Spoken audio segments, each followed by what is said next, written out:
Donc,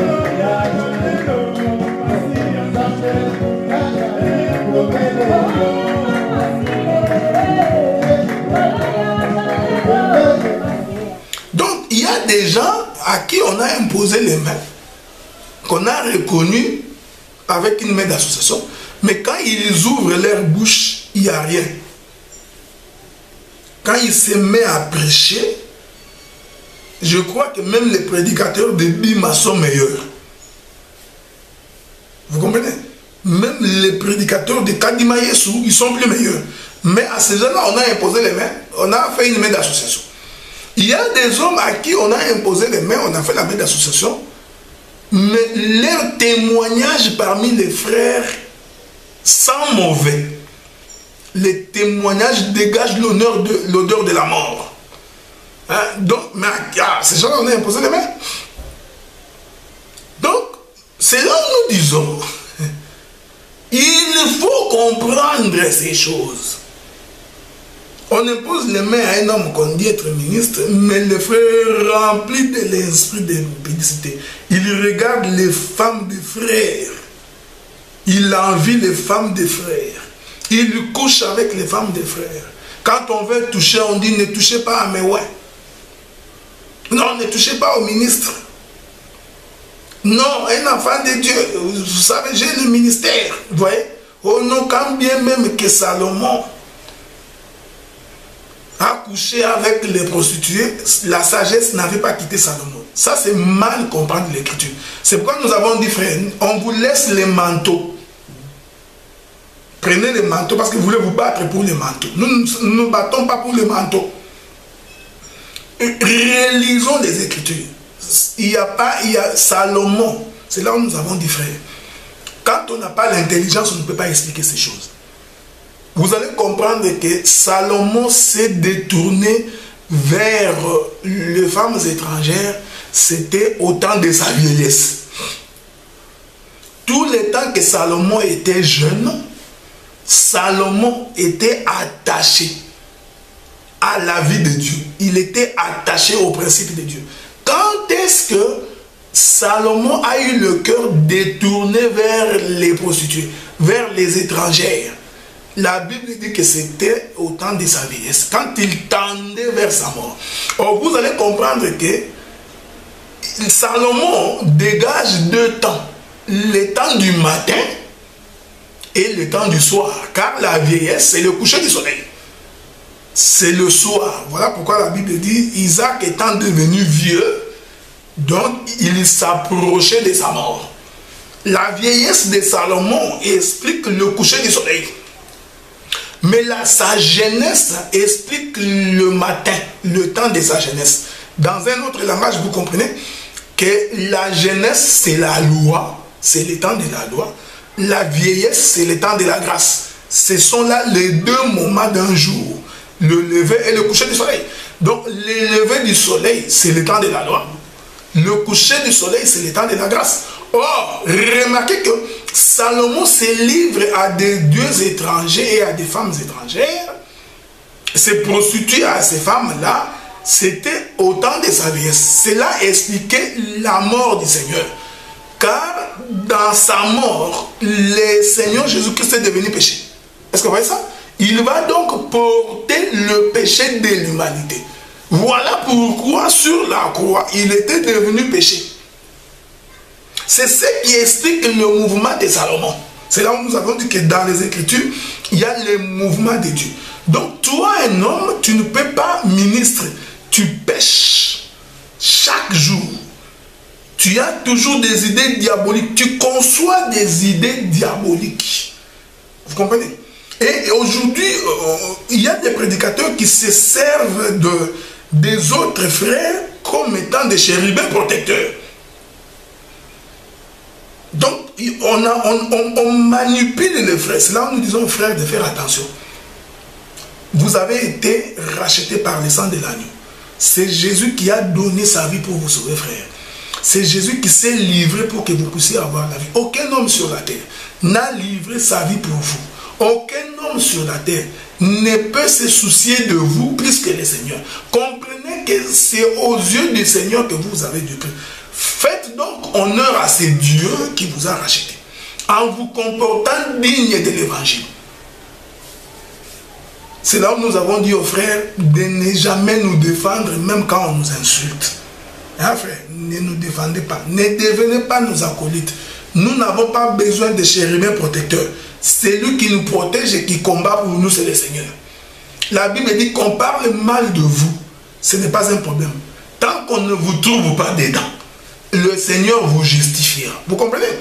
Donc, mais aujourd'hui, quelqu'un veut se justifier en prenant des chérubins protecteurs. Il a encore des chérubins protecteurs qui viennent balancer l'épée.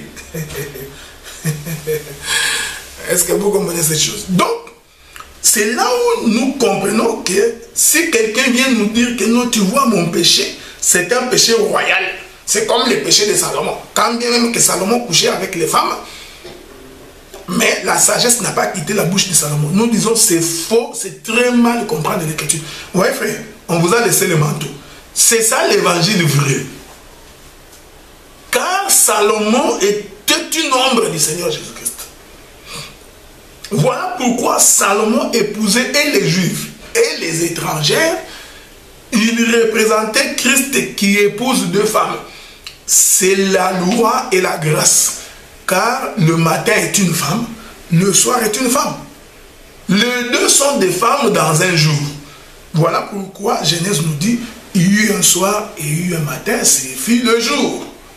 Or Jésus vient dire, pendant qu'il est encore jour, laissez-moi faire les œuvres de mon Père. Il était donc le jour. Le jour du Seigneur, c'est un homme. Or, le jour est caractérisé par deux pôles, le matin et le soir. Et nous disons que matin et soir, c'est deux peuples. C'est deux femmes dans un corps. Voilà pourquoi Paul dit des deux, il n'en a fait qu'un. Hein? Du peuple du matin et du peuple du soir, le Seigneur les a ramenés dans un jour pour qu'ils ne fassent qu'un. Est-ce que vous comprenez ce que nous disons? C'est là où nous sommes en train de vous amener. Pour que vous compreniez que si quelqu'un évoque Salomon pour expliquer son comportement indigne, comprenez qu'il n'a pas saisi l'écriture. De la même manière que personne ne peut évoquer David ou un roi quelconque. Car ces choses cachent un mystère. Et c'est ce mystère-là que nous sommes en train de vouloir expliquer ici pour que les bien-aimés comprennent. Vous comprenez? Et là, nous vous amenons pour que vous compreniez qu'il est en train de naître de façon subtile un mauvais courant qui va utiliser le travail que certains ont accompli de bonne foi avec le Seigneur pour détourner ça en un mouvement. C'est pourquoi nous disons aux bien-aimés qui nous suivent, nous ne sommes pas une dénomination. Vous comprenez ce que nous sommes? Nous ne sommes pas une secte. Nous n'avons pas quelqu'un au sommet de la pyramide. Car selon l'évangile, la pyramide n'a qu'une seule tête. C'est la tête de fait qui est le Seigneur Jésus-Christ. Et vous allez comprendre que dans l'œuvre du ministère, le Seigneur travaille avec 5 doigts de sa main. Et je l'ai dit, il y a des choses des fois qu'on a dit il y a 10 ans, mais que les gens n'arrivent toujours pas à comprendre. Et les 5 doigts qui constituent l'œuvre du ministère, vous allez comprendre qu'il n'y a pas une prééminence d'un doigt sur l'autre. Il n'y a pas un doigt qui est plus grand que l'autre. Vous comprenez? Quand je dis ici grand, ce n'est pas par rapport à la dimension. Hein? C'est par rapport à l'œuvre. Hein? Donc il n'y a pas un doigt qui va dire que moi je suis plus important que l'autre doigt. Dans l'œuvre du ministère, les doigts travaillent de façon concomitante. Parce que vous voyez ça, le doigt travaille de façon simultanée, ils travaillent ensemble. C'est ce que Dieu avait fait dans les jardins quand il créait l'homme. Il lui rassemble la poussière de la terre. Ce sont les doigts de Dieu qui ont rassemblé un peuple. Car la poussière de la terre est un peuple. Vous voyez? Et ce rassemblement s'est fait par la main de Dieu. La main de Dieu qui a 5 doigts. C'est ça le 5 ministre d'Éphésiens chapitre 4. Donc aujourd'hui, si on voudrait présenter un homme au-dessus des autres doigts, frère, ayez les yeux pour voir. Vous allez voir que nous sommes là en train de tourner vers le moukonisme, le kadimisme, voyez-vous. Et aujourd'hui, on se rend compte qu'on voudrait ici laisser la place à une certaine forme de calogisme. Donc c'est cet esprit-là que nous sommes en train de réfuter pour que vous compreniez que ça ne nous engage pas. Donc, heureux, parce que nous avons compris que ce n'est pas l'évangile que nous avons. Et je bénis le Seigneur parce qu'il y a un frère qui avait dit, nous n'avons pas le même évangile. Effectivement, nous constatons que nous n'avons pas le même évangile. Car l'évangile que nous vous présentons, c'est vous présenter Christ. Pour que vous ayez les regards fixés sur lui. L'évangile que nous vous présentons, frère, nous ne vous présentons pas que vous regardiez un homme. Vous remarquez cette chose. C'est pourquoi nous sommes en train de dire et nous sommes en train de les répéter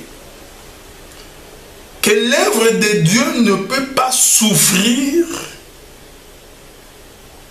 des individus qui ont une sale réputation. Quoique nous savons que d'une manière ou d'une autre nous bronchons tous. Mais quand toi, broncher devient une vie, et une vie de scandale, vous connaissez?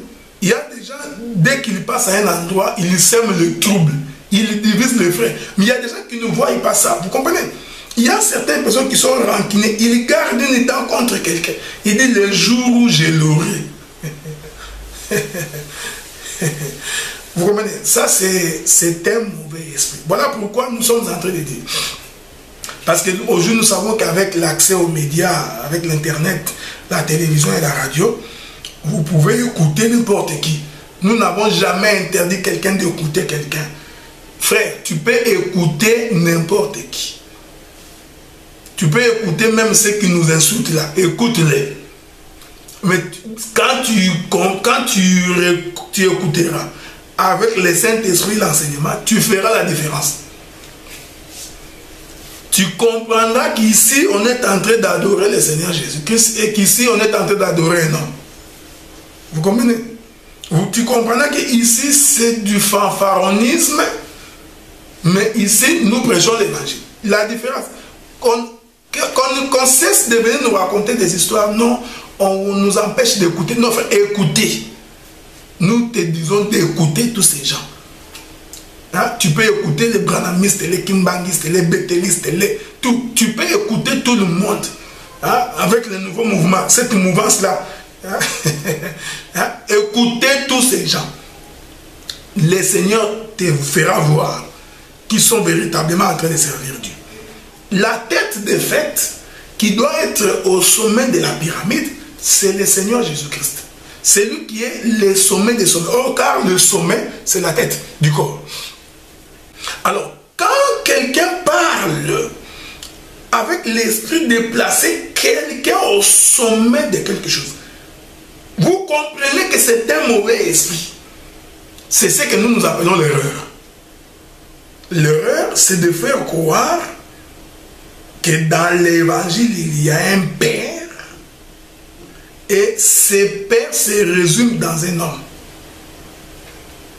Cet esprit, quand on n'a pas, c'est facile de manipuler les Écritures. C'est pourquoi j'ai dit que je vais corriger l'interprétation de Jacob et de Joseph en Égypte. Je vais corriger ça, frère. Quand nous disons que la doctrine ne peut pas contredire la révélation. Il y a des gens qui répètent des termes sans comprendre. Quand Paul dit que nous prêcherons par révélation, par doctrine et par prophétie, on veut nous faire croire que la prophétie peut dire autre chose, la doctrine va dire autre chose. Nous disons non. Et la doctrine et la révélation, les deux parlent de Jésus.